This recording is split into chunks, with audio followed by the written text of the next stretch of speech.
Jira can show you a due date, but it's hard to tell which items are actually overdue and by how much.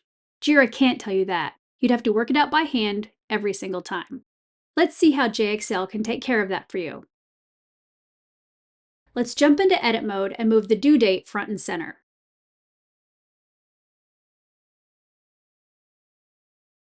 Click the header to add a new column on the right. Set the type to formula and hit save. In the newly created column, click Configure. JXL has its own formula language, JFL. If you've used formulas in Excel or Google Sheets, this will feel familiar. Same idea, same kind of syntax.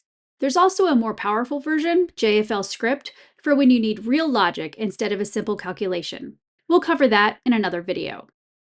Now let's add the formula.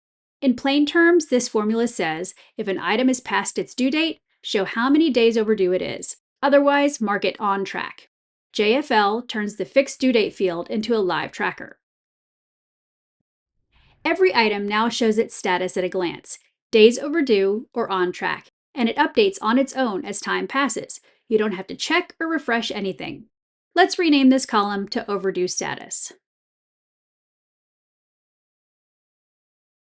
A status is only useful if you can spot it at a glance, so let's make this even more powerful. Let's add conditional formatting. You're going to create a new condition and point it at our overdue status column. Then add some rules. First rule, if the text contains overdue, color it red. You can set the text color, the background color, or color the whole row.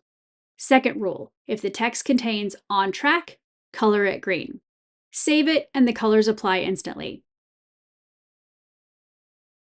Now the whole sheet tells you what's on track and what's not without reading a single date. That's the power of JXL.